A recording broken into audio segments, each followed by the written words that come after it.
Now it's time for Lefties losing it. And don't we have a treat coming up for you? The lunacy at Pete Hegseth's confirmation hearing. You won't want to miss the incoherent meltdowns. But first to this lefty who is reinventing the gender wheel, claiming the sex of a baby on an ultrasound can't possibly be right. The parts you see on an ultrasound don't determine a baby's gender. And how is that possible? Well, think about it like this marker. A blue cap usually means a blue marker, but sometimes marker caps get switched, and in this case, it is a pink marker. See, that's what happened to me. They saw something on the ultrasound that usually means it's a boy, but the cap was cap, and I turned out to be a girl. Oh, it's all very lucrative now using Crayola pens to determine gender. Who's going to tell him that swapping caps makes no difference to the parts you're born with? But cute try, very cute, very sweet. Now to Donald Trump's impending inauguration. Can't come soon enough. And he's picked to perform America the Beautiful, Carrie Underwood. And the news has truly shattered and destroyed the has-been hyenas over at The View. In fact, it's yet another hard knock for them. I wouldn't do it, even though I can't sing. You would not sing? No, I would not. I would not normalize him. And she says, I love our country. How do you love your country and support and normalize somebody who was a convicted felon who really wants to destroy the country, in my opinion? I don't understand how you say you love your country at the same time as you normalize this convicted felon, which I can say now every day. And have we heard from Sunny Austin yet? A smiley, true delight of a woman. I agree with you, Joy. I can't sing a lick, but I certainly, and I have not been asked, but if I were asked, it would be a hard no. Well, thank goodness we clarified that one. We were losing sleep. We wanted to know the answer to that, and no doubt Sunny's announcement would come as to a shock to Donald Trump himself. And it's not just The View. This is the worst day of the feminist cult's lives. Carrie Underwood is gonna perform at Trump's inauguration.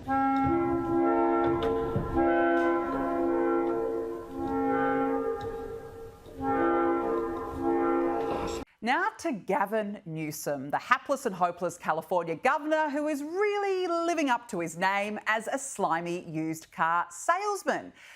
Can someone please explain the shoulder shimmy? We're dealing with a myriad of issues. I was just talking to Josh Green, the governor down in Hawaii, who had some ideas around some land use concerns he has around speculators coming in, buying up properties. How's that? A little smile, a little shimmy, a little dance, manicured hair, fresh Botox. A real man of the people in the middle of a fire zone, isn't he?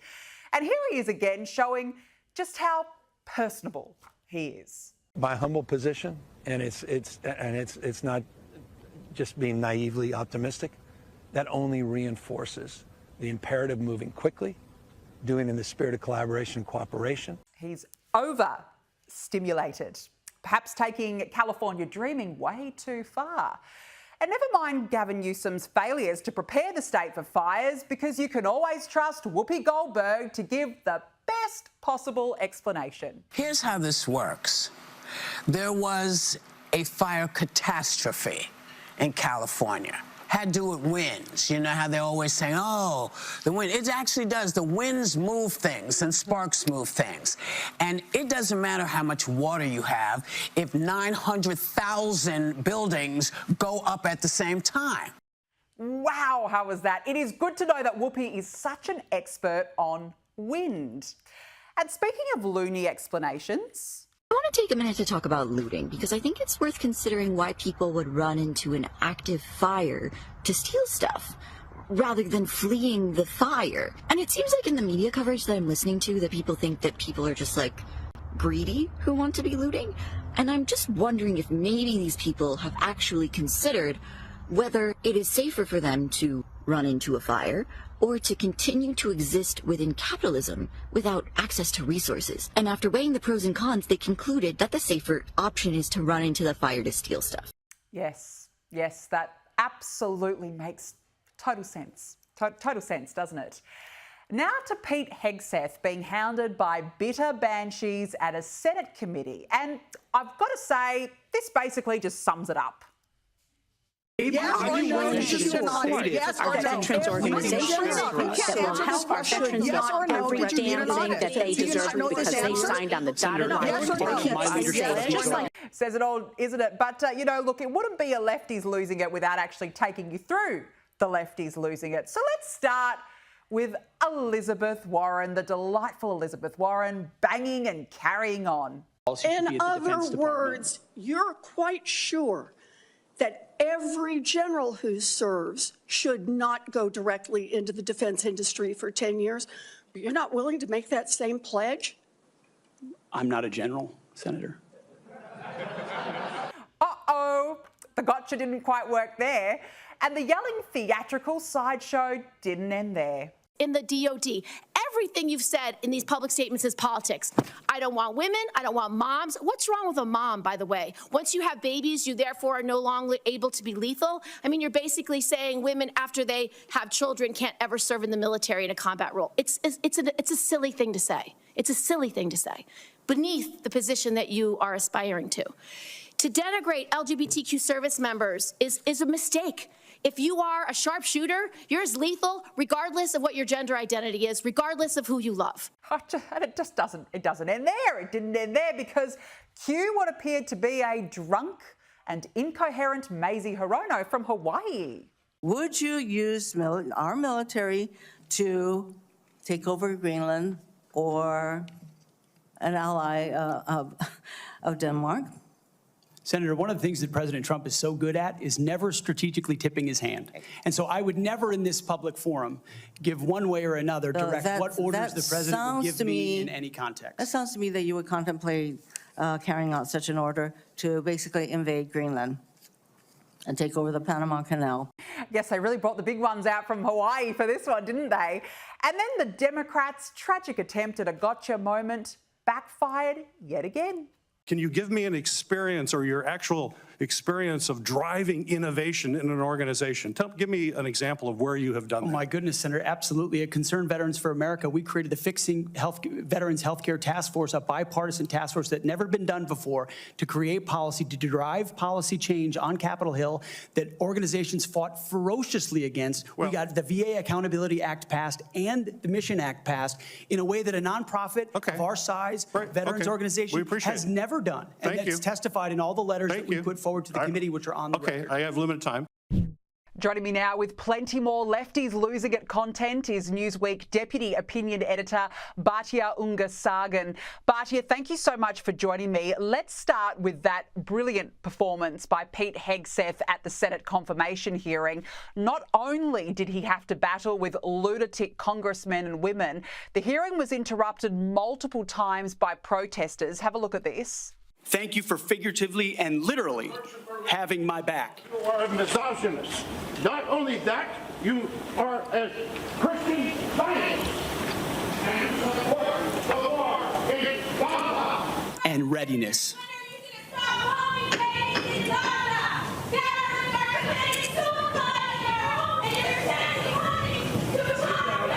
We send money to bomb children in Gaza. Shame on all of you. We need money. We need money for veterans committing suicide. Veterans are homeless. Only $8 billion to Israel to slaughter children. That's the recruiting crisis. Bhatia, considering this complete clown show, Pete Hegseth absolutely owned that hearing. Why do the left love this performative and theatrical chaos so much? It's so funny.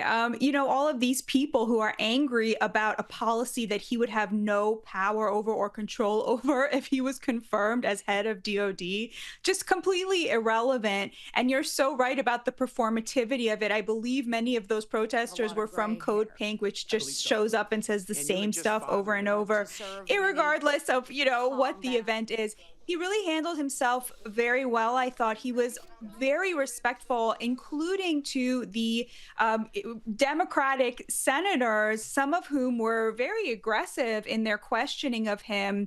I do think there was one missed opportunity, which is Elizabeth Warren brought up that he has said, I think quite rightly, that generals should not be allowed to take positions in the private sector in the defense industry for 10 years after they resign. And she asked him, well, would you hold yourself to that same standard? And his answer was, well, I'm not a general, which many people laughed at. But honestly, that was a moment I thought for a little bit of populist bipartisanship. Why not say, of course, as head of DOD, I would be in a position to be corrupted if I didn't make that same promise. I wish he had done that. But aside from that, I thought his performance was really impeccable. Of course, his wife was sitting there supporting him, and he really acquitted himself with a lot of dignity. I completely agree. He was being hounded by these senators, and every answer he gave was so poised while they were, banging on the tables, they were carrying on. So I actually think he did exceptionally well under the circumstances. Now, Bhatia, what on earth is happening with the leadership team at the City of Los Angeles? First, of course, Mayor Karen Bass delivered this rather bizarre and uncomfortable performance when she was asked why she trotted off to Ghana in the middle of the bushfire crisis. Do you owe citizens an apology for being absent while their homes were burning? Do you regret cutting the fire department budget by millions of dollars, Madam Mayor?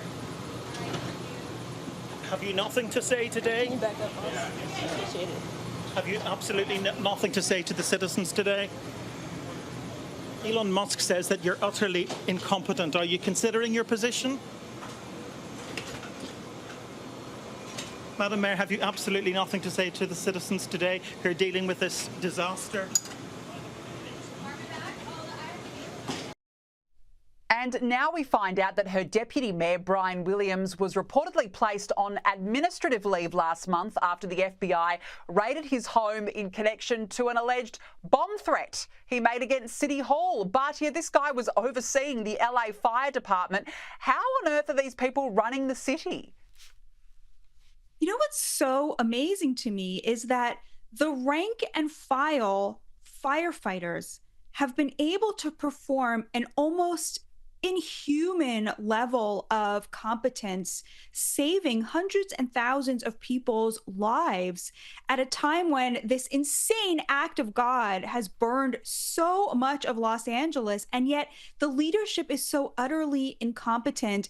And I think it's not just on this front, right? California has become a symbol of the broken contract between Democratic leadership and the voters and the citizens who, on a host of issues, whether it's homelessness or crime or just a functioning city, they look to their leaders and they just see these empty suits like Karen Bass or, what is Gavin Newsom but a good haircut on top of a suit, right? I mean, there's just nothing happening there. And I really think that, it is both the case that anybody would have struggled with a disaster of this magnitude, and the case that these two have come to represent in these moments just the absolute absence of Democratic leadership, especially in a place like California. Absolutely. People look for leadership during these times of crisis, and my heart goes out to them because there simply is no leadership right now. And speaking of, dozens of looters have been caught sneaking into ritzy neighbourhoods in LA following those wildfires. More than 40 people have since been named and shamed by the Santa Monica Police Department. Bhatia, how big of an issue is this now? Oh gosh, what a horrible, horrible thing to see in a moment that should be unifying, and I think really has been unifying, because of course it looks to us that this was a tragedy that struck the very rich because so many movie stars have lost their homes, but there were a lot of working class and middle class neighborhoods that were also hit very, very hard. And there's been a lot of unity and coming together and people demanding better on behalf of each other and their fellow Americans and fellow Californians. And then to see something like this, isn't it just so heartbreaking that there are people who would take advantage of us in the weakest, most vulnerable moments? No, it's just absolutely awful to hear that this is happening. Now, let's move on now. We've got to talk about MSNBC. It really seems as though it keeps going downhill for that liberal lunatic network. And of course, it's all happening days before Donald Trump returns to the White House. But now its president, Rashida Jones, has announced that she is stepping down after 4 years in the role. Bhatia, between the failing, the dismal ratings, the crazy hosts who are so desperate, a restructure, and now they've lost their boss. The question has to be asked, what does the future hold for MSNBC?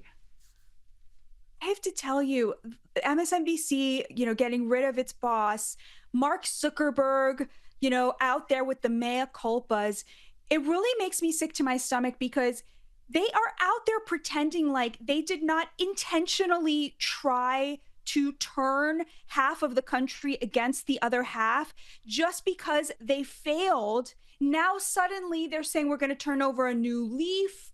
We're going to do the right thing. They are just following the vibes. They are just following the winds and bowing to pressure again. Now, it happens to be pressure to the people who have always wanted what's best for this country, bowing to pressure to people who want to unify the country, but don't for a second believe that these people have anything but a profit motive at stake here. They're not doing this because they've had a come to Jesus moment. Whatever they say, they're doing this because the country has turned against the divisiveness of progressive politics. And so they're now trying to ride the wave. And what is that wave? It's the unity that President Trump has brought with him by unifying the working class in this country. And on the one hand, yeah, it's great that they're going to stop calling everybody racist and stop calling everybody names and stop trying to demonize people as Nazis and as Hitler. But on the other hand, it's going to be a long road to build back the trust that they squandered when they really tried to turn Americans against each other. Absolutely. And while they persist with these crazy hosts like the joyless Joy Reid, realistically, that there is no hope for MSNBC, seriously, that they're just a joke of a network. Now, Bhatia, the leftist DC mayor has distanced herself from an anti-Trump ad displaying the city's official logos. Keep DC trash free. As you can see, this ad reads, featuring a MAGA hat, wearing man holding a copy of Project 2025 with a red line through his head, and the logos for the District of Columbia Department of Public Works and the Mayor's Office of the City Clean program. Now, the Mayor's Office has since claimed that they had no part in creating or authorising this ad, but Bhatia, it's quite incredible that something like this could have ever been produced in the first place. It says plenty about what sort of a place DC has become. Oh, absolutely. And if this had happened 4 years ago or 8 years ago, she probably would have been taking credit for it, right?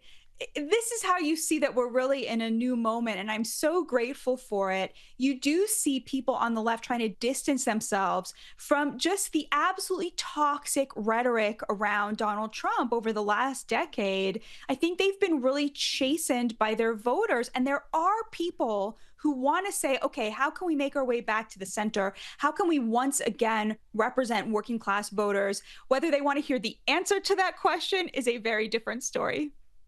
Yeah, it is a very different story, but gee, it just speaks volumes, doesn't it? Now, look, you mentioned the inauguration. We're only days away from it. It couldn't come soon enough. Finally, we're at that pointy end.